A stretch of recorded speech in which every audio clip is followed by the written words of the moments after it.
की मदद भी करते थे और वो यहाँ पे वो मुंतकिल भी हुए थे। तो क्या कुछ दिनों से आपने क्या महसूस किया, कोई परेशान थे जी क्या?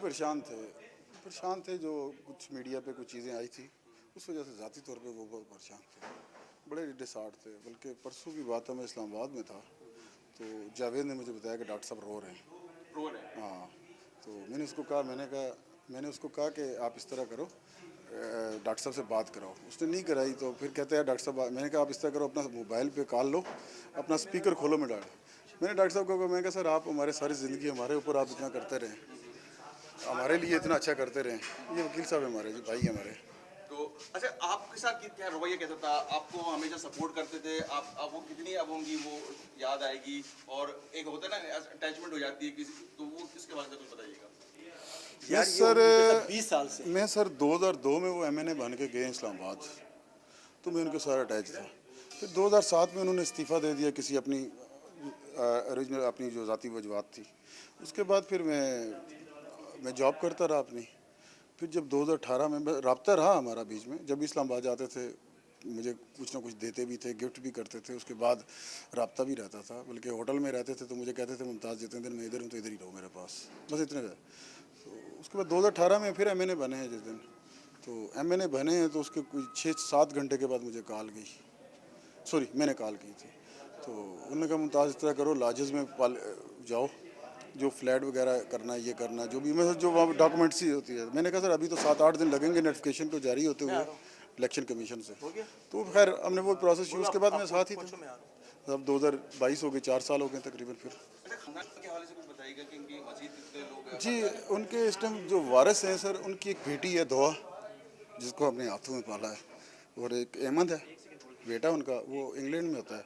हालांकि इन दोनों का कहना शायद मुनासिब है, यानी इन दोनों की कफ़ालत ये खुद ही करते थे, लोगों के जो मर्जी के। मुमताज भी आप पुलिस को भी बयान दे रहे थे, उसमें ये बता रहे थे कि जनरेटर का खून भरा, क्या हुआ थोड़ा सा बताएं। नहीं मुझे नहीं पता भाई जनरेटर का, ये तो आपको मेडिकल बताएगा ना, ये मुझे नहीं पता। आप एक आप कब पहुंचे जब आपको इत्तला लगी? ये यहीं पर ही थे। ये यहीं पे था। मैं बाहर बैठा था, मेरी तबीयत ख़राब हो गई थी, मैं बाहर बैठ गया था, मैंने पानी शानी आप पिया। उससे वो बातें पूछ रहे हो, मैं आपको मैं मैं तफसील से आपको बता। देखिए मेरे भाई बात सुनो। सर आपने तारुफ कराई। मेरा नाम जमशेद काजी, मैं बाय प्रोफेशन लॉयर हूँ, मैं इसी बिल्डिंग में ऊपर रहता हूँ डॉक्टर साहब, ठीक है ठीक है। अब एक्चुअली बात ये मेरे भाई, इसकी भी तबीयत सही नहीं थी, सफोकेशन हुई, ये बाहर है। सुबह मैंने कहा क्या हुआ, इसने कहा कि वकील साहब मेरी तबीयत सही नहीं, मैं सफोकेशन की वजह से बाहर हो गया हूँ। और ये कल रात को इस्लामाबाद से आए हैं, कल रात को इस्लामाबाद से आए, ये कल ही आए। हाँ, इनको डॉक्टर साहब को लेके जाना था जैसे उन्होंने कहा। अब वो सफोकेशन ऐसी थी, इतनी ज़्यादा एक वो है उसकी सफोकेशन आपकी, क्योंकि 4 से 5 दिन पहले इन्होंने ये जनरेटर अभी लिया है, परचेज़ किया है, तो उसकी सफोकेशन और इसकी इतनी ज़्यादा थी कि अभी तक आपको शायद आ रही होगी। तो वो डॉक्टर साहब के एक छोटा सा डॉक्टर साहब पहले ऊपर थे, मेरे साथ थे, फिर वो कुछ दिन पहले वो नीचे आए, मतलब है कि 2-3 महीने इन्होंने इस एरिया को कंस्ट्रक्ट किया, वो यहाँ पर रहते, ठीक है ना। अब वो जब वो यहाँ पर रहते, वो रूम बहुत छोटा है डॉक्टर साहब का। अब वो रूम ऐसा छोटा, और डॉक्टर साहब की एक आदत है कि जो वो कमरे में अगर चले जाएं तो कई दिन तक वो बाहर नहीं आते थे, क्योंकि हाँ वो इसलिए रीज़न थे कि एक आपको पता है उनके साथ एक ट्रेजिडी चल रही थी, उनके से एक फैमिली प्रॉब्लम थी, ये रीज़न था। वो थोड़ा सा बेचारे कीप अवे रहते थे कि यार मैं थोड़ा सा दूर रहूँ। हाँ, यही वजह थी, सबसे मेन रीज़न ये था कि वो टेंशन में थे। अब लोग ऐसी ऐसी बातें कर रहे हैं कि वो आई से तो बोलते यार, ये आपको मैं नहीं बता सकता ये बात। आप पता कैसे चला आपको कि ये ऐसा हुआ? जब आप ये कैसे पता चला कि सर अभी आपको थोड़ी देर पहले बताया ना, अब्बास के साथ हम अंदर आए। हम तो अपने सिस्टम के लिए आए थे कि पैसे लेके डीजल, एक पेट्रोल डालें, दूसरा मैं डॉक्टर साहब को उठाऊं तो हम इस्लामाबाद निकलें। मैं फ्रेश हो गया, मैंने कहा एक तो शावर ले लेता हूं। तो अंदर आए हैं तो साहब पहले बाहर सोफे पे सोए हुए थे, तो फिर अंदर चले गए, तो हमें तो नहीं पता था अंदर। हम अंदर दरवाज़ा खुला हुआ था, तो मैं, अब्बास भाई और जावेद, हम तीनों थे। जब अंदर गए तो अंदर देखा तो डॉक्टर साहब सोफे पे पड़े हुए, तो टांगे नीचे, तो ऐसे मतलब जैसे वो सोफे पे आदमी लेट सकता है।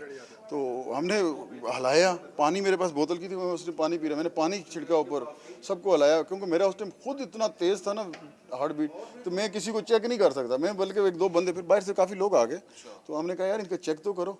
जब उन्होंने चेक किया तो हमें तो यही है महसूस हुआ कि वो एक्सपायर हो गए। लेकिन फिर भी हमने कहा एम्बुलेंस बुलाते हैं, हॉस्पिटल तो लेके जाए ना, जो भी आगे प्रोसेस होता है वो करें। तो फिर आपने एम्बुलेंस को कॉल की? एम्बुलेंस को कॉल मतलब मैंने तो नहीं की हमारे बीच में से किसी ने। तो फिर एम्बुलेंस आई, एम्बुलेंस आने के बाद फिर हम लोगों ने स्ट्रेचर पे उठाया, काफ़ी 10-15 लोग थे, स्ट्रेचर पे डाला, एम्बुलेंस पिछली साइड आई थी, वहीं से उठा के खानदानी अब उससे राब्ता हुआ है इनका कि अब इनकी तदफीन का क्या होगा? सर इनका खानदानी कौन है, एक बेटी और एक बेटा है। उनसे कोई राब्ता हुआ है? राब्ता बेटी से हो चुका है, ठीक है, बेटी पहुंचने वाली है। उनका खानदान सिर्फ 2 बंदों का है, बेटे और बेटी। बेटी, बस इनका कोई भी नहीं है। अच्छा, इनका जो घर है उसमें कोई सफोकेशन का वो रिलीज करने की कोई जगह नहीं है? यार ये हम लोग टेम्परेरी रह रहे थे, हमारा घर ऊपर बन रहा है, वो तकरीबन आप जाके देखें ऊपर बहुत बड़ा घर बन रहा है। उमैर भाई को पता है, वकील साहब को पता है। बिल्कुल अच्छा बन रहा है ऊपर। डॉक्टर साहब ने पहले, मैं आपको बताया, डॉक्टर साहब पहले मेरे साथ थे कुछ अर्सा पहले, क्योंकि वो इसलिए यहाँ पर आ गए थे कि वो ऊपर वाला कंस्ट्रक्शन हो रहा था, ठीक है। तो ये इस वजह से ये सारी मेन रीजन थी। जैसे इसने बताया आपको, क्योंकि ये इनके एम्प्लॉय हैं, मैं उनका नेबर हूँ, तो मैंने जो आपको बता दिया कि वो सही बता रहा है कि डॉक्टर साहब की तबीयत बिल्कुल सही नहीं थी, वो सफोकेशन की वजह से उनकी डेथ हो गई है। अच्छा, डिप्रेशन का शिकार भी डिप्रेशन का तो यार आपको पता है, एक बंदे के ऊपर इतनी फैमिली की प्रॉब्लम्स है और वो आपको सारी चीज़ें पता है कि एक मीडिया एक मीडिया हाइक क्रिएट होगी जिसके ऊपर, तो ये सारी चीज़ें थी जिसकी वजह से वो मेडिसिन भी बहुत लेते थे, इसमें कोई शक नहीं।